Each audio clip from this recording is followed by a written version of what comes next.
My 17-year-old daughter was left out of my sister's wedding for being too young. I didn't argue. I just calmly said we wouldn't attend. But when Christmas came, I made one small adjustment, and it sent the entire family into chaos. My name is Claire, the oldest of 3 sisters. Growing up, that role meant I had to be dependable. The one who babysat, who helped, who stepped in whenever our parents were drained or distracted. I didn't resent it at first. It was simply the way life worked. Tessa, the middle sister, was the entertainer, always drawing laughter and attention. Rachel, the youngest, was the baby of the family, the one everyone spoiled and who slipped past consequences. That left me as the one picking up after them. When I became a mother, things changed a little, though not nearly as much as I had hoped. I adopted my daughter Maya at age 3. She had these big, thoughtful eyes, a quiet gaze that seemed to question whether the world could be trusted. I'll never forget the first time she called me Mom. I cried alone in the car after preschool drop-off. From the beginning, I made her a vow. She would never feel unwanted in this family, that she would always belong. But no matter how much effort I poured in, I couldn't always keep that promise. Last spring, Tessa got engaged. There was a dramatic reveal, a massive diamond ring, and of course, a flashy Instagram post. Naturally, I congratulated her. Maya even crafted her a handmade card, cut little bells from paper, and glued them down with way too much glitter. Tessa called it cute, then tossed it into the backseat of her car. I stumbled on it 2 weeks later, half crumpled under an empty Starbucks cup. Still, Maya was excited for the wedding. She scrolled through dresses online, asked if her hair should be styled up or down. I could sense her nervousness, but there was hope shining in her eyes. All she wanted was to be part of it. Then the invitation showed up in the mail. It was one of those fancy kinds, thick cardstock, golden borders, the type that probably cost more than my monthly water bill. I tore it open at the kitchen counter while Maya was bent over her homework at the table. It listed the usual details: location, attire, RSVP instructions. Then my eyes caught it. Adults only, 18 plus, strictly enforced, no exceptions. I read it again, hoping I had misinterpreted, but I hadn't. Maya picked up on my expression instantly. She lifted her head and asked, "She doesn't want me there?" I answered quietly, "It's an 18-plus wedding." She was silent for a moment, then asked, "Is it because I'm adopted?" That question split me open inside. She said it so casually, as though it were a truth she had already resigned herself to. I assured her no, absolutely not, but I knew exactly why she asked. It wasn't the first time we'd run into something like this, not this exact situation, but other small moments, offhand comments that slipped beneath notice. Once, my mom introduced Maya as Claire's girl, never our granddaughter. Tessa would refer to her as your daughter, like she was talking about the kid next door. At family gatherings, Maya would offer to help in the kitchen, and no one would even acknowledge her.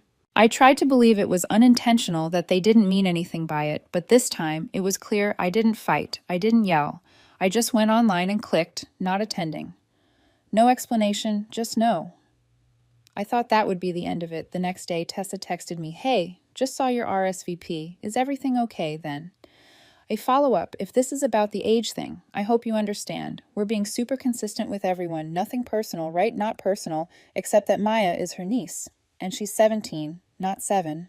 Not 7, I didn't answer. Then Rachel messaged me. "Tessa said you're not coming. Like, what's going on?" Then my mom called. She never calls me just to talk, so I picked up, already bracing myself. "Claire," she said, "I heard you're not going to the wedding." "Is this really about the age limit?" I said. "Y is not invited. I'm not going without her. She's almost 18. My mom said, "It's not like she's a little kid. She's family." There was a pause. "Don't punish your sister over this. It's one night." I didn't argue. I just said, "We're not going," and hung up. That should have been it. But then came the group chat messages, the guilt, the little comments that weren't even subtle. "Rachel, can't believe you're making such a big deal over one rule. You always have to cause drama. Maya's not the only one not coming. This isn't about her. You're making it about her." My mom sent a long message about family unity and forgiveness, about how we've all made sacrifices, about how it's hard being in the middle. I didn't respond. Maya deleted the dress photos from her phone. She stopped talking about the wedding.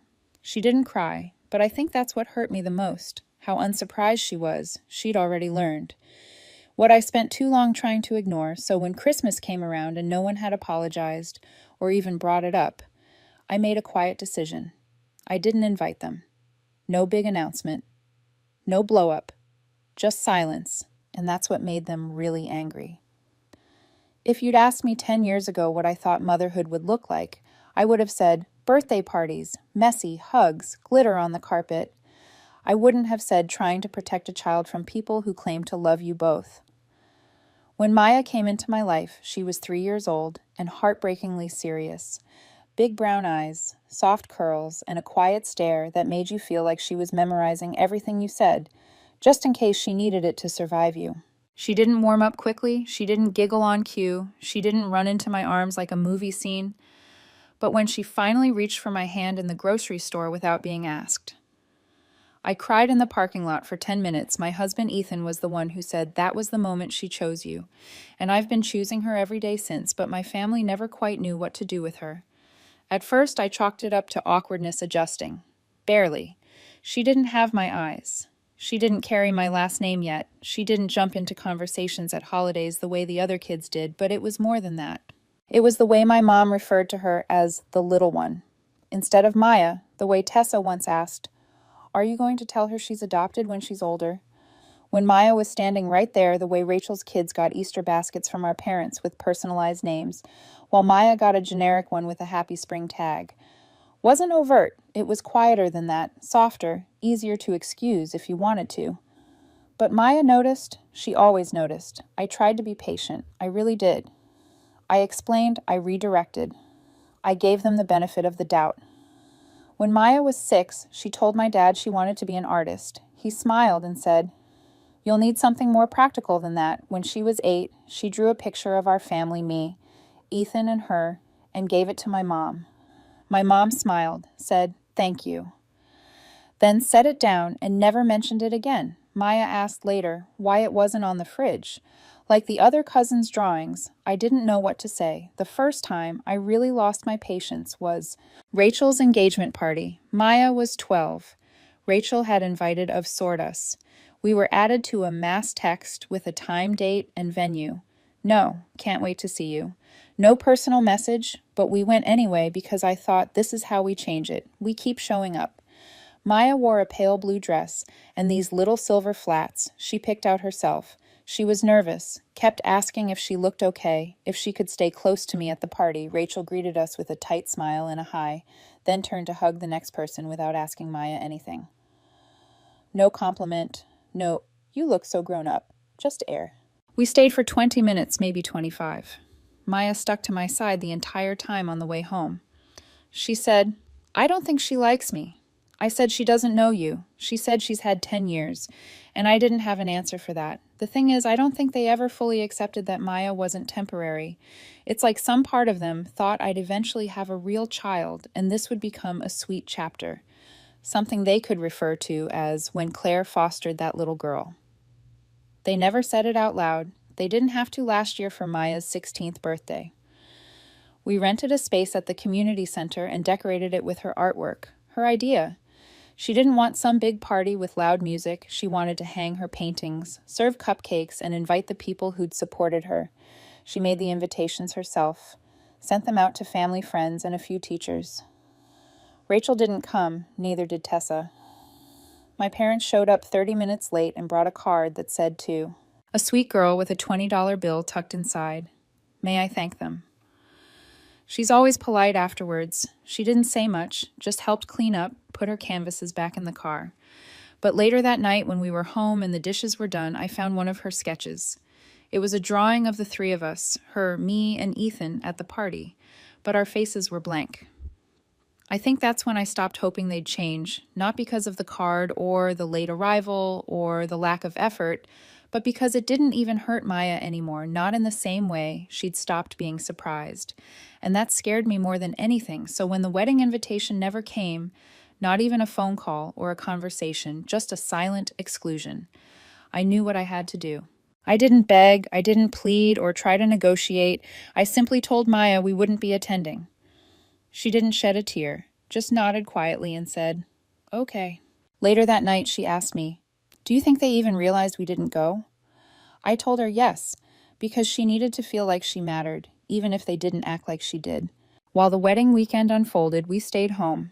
Ethan made French toast for breakfast. Maya spent the afternoon painting in the sunroom, and I actually finished a book from start to finish. It wasn't an act of rebellion. It wasn't some grand protest. It was simply peace. And honestly, at first it felt foreign. That kind of silence makes you realize just how much noise you've grown used to over the years. I didn't miss the wedding.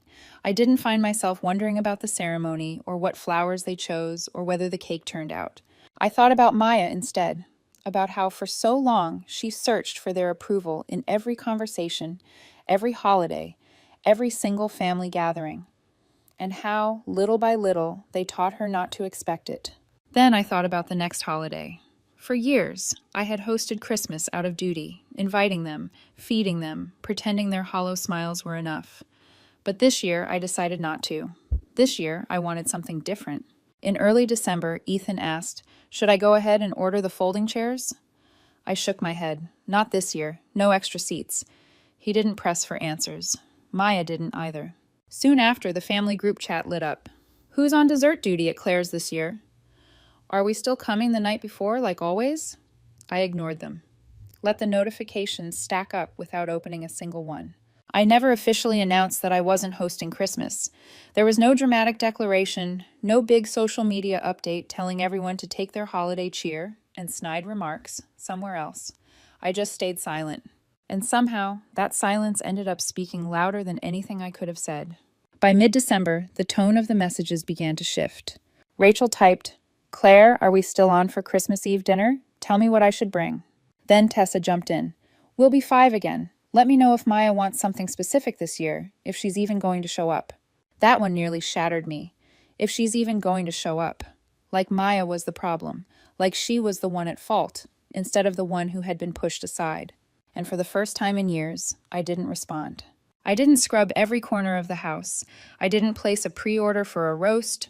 I didn't drag out the folding chairs or haul the dining table leaf from the garage.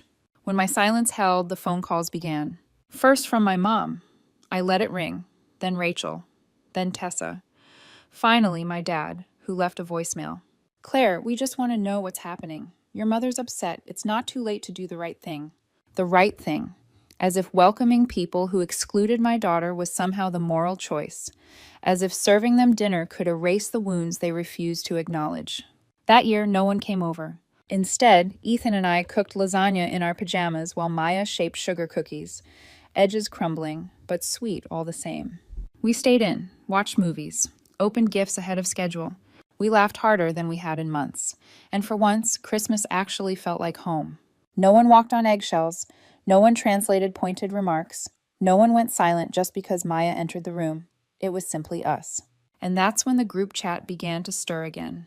December 26th, Tessa wrote, "I just think it's sad. We've all tried to include Maya, but Claire makes it impossible to connect with her." Rachel added, "If you cut off family every time there's conflict, you'll end up alone." Dad chimed in, "The way you're handling this is cruel. I'm sorry, but it is." Then my mom sent a picture of their Christmas tree with the caption, "It wasn't the same without you. Maya would have loved her gifts." I didn't reply, because they weren't gifts for Maya. They were guilt-wrapped invitations to come back and pretend everything was fine, and I'd done that for too long. A few days later, we got a card in the mail, no return address, but I knew the handwriting inside my mother had written. "I wish you'd think about the example you're setting. Maya will see how easily you shut people out." That line stuck with me because I realized that's exactly what I want her to see. Not that love is disposable, but that love, real love, doesn't ask you to shrink yourself. It doesn't ask you to sit quietly while the people around you pretend your pain is too uncomfortable to acknowledge. Maya didn't ask about the messages, but I know she saw the tension. She's never been one to ask directly. She just watches. Absorbs like she's still trying to figure out which parts of the world are safe. One night she was curled up on the couch with a blanket over her legs, sketching something. She paused, then said, "If I wasn't adopted, do you think they'd like me more?" The question hit harder than any of the text. I sat down beside her. "Sweetheart," I said, "they'd probably pretend better, but the way they treat people who aren't like them, that was never about you." She looked at me with those same serious eyes from the day I met her and said, "I don't think I want them to like me anymore," and that was the moment I stopped waiting for an apology. A few days later, my father called again. I let it ring. Then he texted, "Your mother's not sleeping. She feels like she's lost you.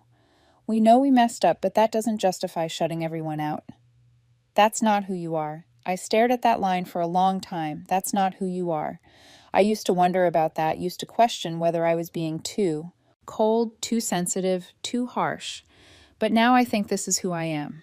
Someone who finally knows what she will and won't tolerate, someone who knows that keeping peace at the expense of your child's dignity isn't noble. It's cowardice dressed up as tradition. The final straw came from Tessa. She sent a voice memo, one of those rambling ones where people try to sound calm, but every sentence has a knife tucked inside. "I just think it's sad. Claire, you always made such a big deal about how much you love Maya. But now it feels like you're using her as a shield. Like anytime someone doesn't treat her like royalty, you cut them out. That's not healthy. That's not parenting. That's obsession." I didn't listen to the rest. I deleted the message and blocked her number. Because if loving Maya fiercely, completely, is seen as obsession in their world, then yes, I'm obsessed. I'm wildly, unapologetically obsessed with protecting the person who needed me the most, and nothing they say will make me regret. That New Year's came and went quietly. Maya fell asleep before midnight with a half-eaten cookie on the couch. Ethan and I toasted with tea instead of champagne and watched fireworks on mute. He looked at me and said, "Do you miss them?" I thought about it. "No." I said I miss the idea of them, but that version never really existed. He nodded, didn't say anything more, just reached for my hand. "I don't know what will happen next. I'm sure they'll keep trying. People like that don't go quietly. There will be more texts, more posts. Maybe one of them will show up at Maya's graduation next year, acting like nothing happened. But I've made my decision. There's no big showdown coming, no dramatic confrontation, just quiet distance. And sometimes that's the most powerful choice of all. It happened on a Thursday, cold, overcast, quiet. I had just come home from work, still in my coat when the doorbell rang. I wasn't expecting anyone. Ethan was working late. Maya was upstairs preparing a portfolio project for her college applications. I opened the door, and there they were, my parents standing on my porch like it was still 2007 and we were pretending nothing ever went wrong. My mom had a Tupperware container in her hands. I think they were oatmeal cookies, her specialty. Soft in the middle, slightly burnt around the edges, the kind she used to make when I was little, Claire, she said with a breathy little smile. "We thought we'd stop by." I didn't say anything at first, just stared at the container in her hands like it might be booby-trapped. My dad shifted beside her. "Can we come in just for a minute?" "No," I said. There was a pause, surprise maybe, but not long enough to matter. My mom tried to recover with another warm tone. "We just wanted to talk. Things got heated. But we're still your family." She offered the cookies like a peace treaty. I didn't take them. That's when the smile started to falter. "You don't have to be like this," she said, her voice tightening. "We know it's been hard raising a teenager, pushing everyone else away," my dad added. "We tried to be patient. We gave you space. But this, you're going to lose your real family over a girl who's going to leave in a few months." My stomach clenched. "She's 17, my mom said softly. "She'll go off to college soon, and then what? You'll be alone, you'll regret this." I could hear the words underneath the words. This wasn't about reconciling. This was about control, and then my mother said it, the thing I think she'd always believed deep down. "I'm sorry, Claire, but she's not blood. She's not really one of us," she said it gently, like she was doing me a favor, like she expected me to nod and say, "You're right. I lost my way," instead. I took a deep breath, stepped back, and said, "You need to leave right now." My dad looked taken aback. "Claire." "No," I said louder. "You don't get to come here with cookies and pity and act like this is kindness. You don't get to insult my daughter to my face and then wonder why I'm not inviting." "You in. You're going to regret this," my mom said again, her voice cracking now. "When she leaves you, when she forgets about you, you'll see. Our door will still be open. You'll come back. You'll realize. We were right. I didn't say anything I didn't need to. I closed the door, locked it, and leaned against it until I couldn't hear their footsteps anymore. I told Maya the next day I wasn't going to. I didn't want her to carry their poison. But I've never lied to her, not about anything important. She sat very still while I told her what they said about her leaving. About not being blood, about me crawling back one day. She didn't cry.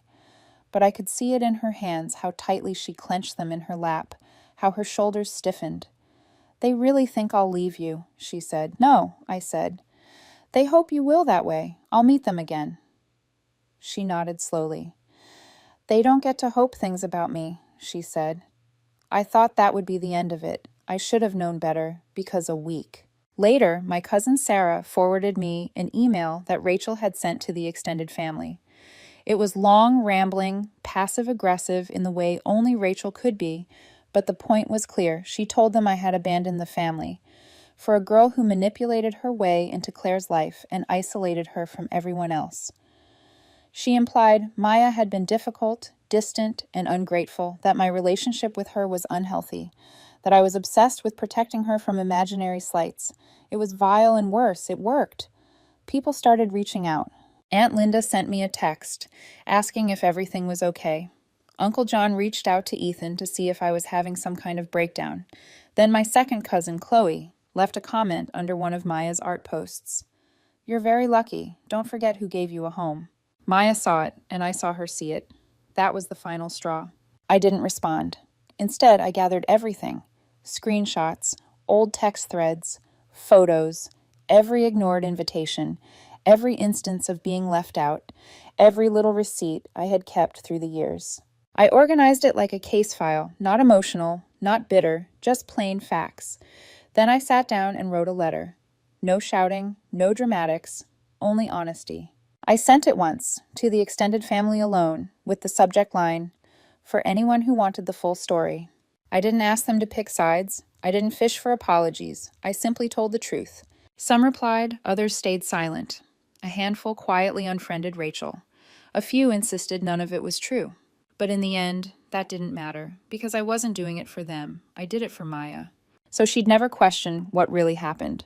So she'd never have to wonder, would they like me more if I were related by blood?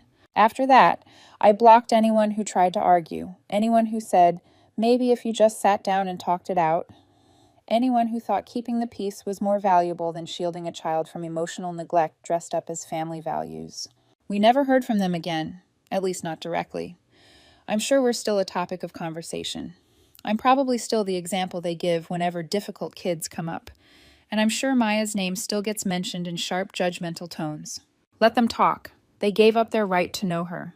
Fast forward. Maya's in college now. She's studying art and excelling in her program. She still calls me every night. Not out of obligation, because she wants to. She texts me photos of her drawings. Sometimes she asks for feedback. Other times, she just calls to say goodnight. When I dropped her off at her dorm, she hugged me for a full minute and whispered, I'm not going anywhere. Maybe she meant it literally, but I knew exactly what she was really saying. People often say you can't choose your family. But I did. I chose her. Over blood, over guilt, over generations of quiet compliance. And if anyone is still waiting for me to crawl back, they'll be waiting forever. Every so often, I think back to that afternoon on the porch, my mother handing me a box of cookies, as though sugar could erase years of silence, as though baked goods could mend what they were too afraid to acknowledge. And sometimes, late at night, I ask myself, did I overreact? Should I have stayed patient, bit my tongue longer, offered more grace? But then I remember Maya's face the moment I told her, they don't get to treat you like that. I remember how tightly she clung to me when I left her at college. And above all, I remember the promise I made, the one no one ever made to me when I was little, that I would choose her every single time. Do you think I made the right choice? Share your thoughts in the comments. And if you'd like to hear more stories like this, don't forget to subscribe.